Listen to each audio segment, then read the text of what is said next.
સંદેશ ન્યૂઝમાં આપનું સ્વાગત છે। Nadiad area colleges retired staff એસોસિએશનનો રજત જયંતિ મહોત્સવ યોજાયો। આ સંસ્થાની ફેબ્રુઆરી 2001માં કરાઈ હતી સ્થાપના। 25 વર્ષ થતા રજત મહોત્સવ ઉજવાયો। કાર્યક્રમની શરૂઆત સંતના હાથે દીપ પ્રગટાવી અને પ્રાર્થના સાથે કરાઈ। 25થી ચાલતા એસોસિએશનમાં અનેક ડોક્ટર, પ્રોફેસર તેમજ કોલેજના રિટાયર્ડ સ્ટાફ હાજર હતા। આ કાર્યક્રમમાં પરિવારનું મહત્વ અને એસોસિએશનની લાગણીની વાતો કરવામાં આવી હતી। આ કાર્યક્રમમાં સંતરામ ડેરીના સંત પરમ પૂજ્ય શ્રી સત્યદાસ મહારાજ અને અમૂલ ડેરીના પૂર્વ ચેરમેન વિપુલ પટેલ સહિતના આગેવાનો હાજર હતા। હું રિટાયર્ડ પ્રોફેસર અશોકભાઈ આર પંડ્યા। અમે Nadiad area colleges staff association ચલાવીએ છીએ।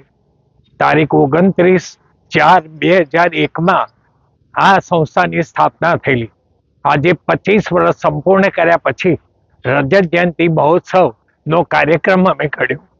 જે મહોત્સવની અંદર સંતરામ મંદિરના પરમ પૂજ્ય મહંત શ્રી સત્યદાસજી મહારાજ તથા આર્કો ગુરુના ચેરમેન અને અમૂલ ડેરીના પૂર્વ ચેરમેન એવા શ્રી આદરણીય શ્રી વિપુલભાઈ પટેલ સાહેબ અત્રે મુખ્ય મહેમાન તરીકે ઉપસ્થિત હતા।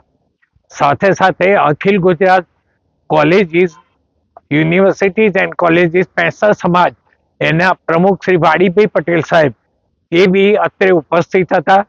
અમે વર્ષ દરમિયાન 2 મિટિંગ બોલાવી અને જે પેન્શનર સમાજ છે એના પ્રશ્નો હોય એની અમે ઉકેલ લાવવા માટે સરકાર કક્ષાએ તથા કોર્ટ કક્ષાએ જે કંઈ શક્ય બને એ અમે દરેકના સહકાર સાથ અને સંપૂર્ણ સમન્વય સાથે કામ કરીએ છીએ।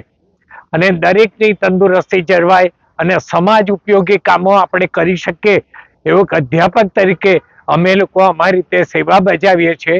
આર્થિક યોગદાન અમે અમારી જાતે જનરેટ કરી અને સમાજને આપી શકીએ એટલો લાભ આપીએ છીએ। પ્રાર્થના સંદેશ ન્યૂઝની તમામ લેટેસ્ટ અપડેટ્સ માટે ચેનલને હમણાં જ લાઈક, શેર અને સબસ્ક્રાઇબ કરો।